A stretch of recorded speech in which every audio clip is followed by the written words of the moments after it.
Днеска си измислахме една песен. Решихме да я пускаме в YouTube. Вече ще пускаме само песни. Айде да казваме песента. Да, иска. Аз ще я казвам. Тя малко е.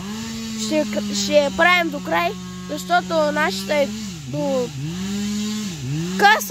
Къса песен, малка, не голяма. Иначе ще я правим голяма. Няма да правиш ти. Няма да... ще се объркам. Аз ще казвам Васко е номер 1, ти Дора е номер 1. Ама после няма да казваш другото. Дора е номер 1. Васко е номер 1. И двете са като се... Ама не ги бърка изява. Сега виж, Дора е номер 1. Васко е номер 1. Двете са като всички номера. За всички времена. Терях на мемото. Дора е номер 1. Васко е номер 1. И двете са като същи номера. За всички времена. А вие сте мишки.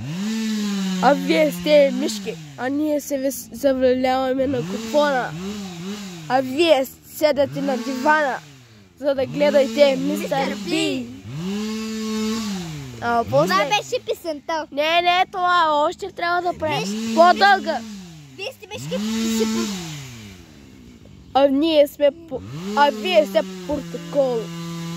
А ние сме на купона, а вие сте на дивана, а вие гледате Мистер Бин.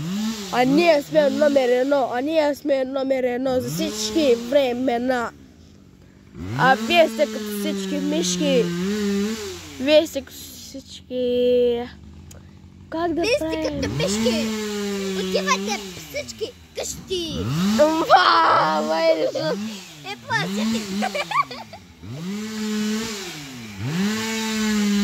Плазите. Сега ще казвам песента. И двете. И двамата. Дора.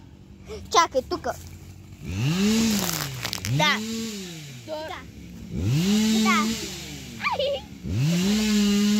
Дора е номер 1. Васко е номер 1. И двете са като същи номера.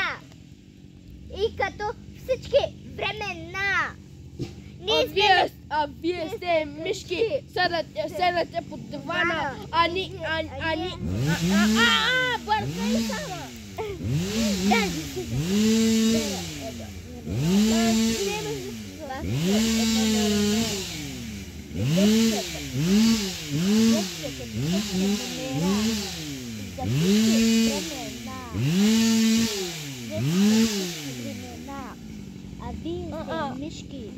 Дора е номер 1. Васко е номер 1. Двете като същи номера за всички времена. А вие сте мишки, седате по дивана, а ние сте на купона, се забавляваме. А вие гледате Мистер Би, а ние гледаме уискито. Ама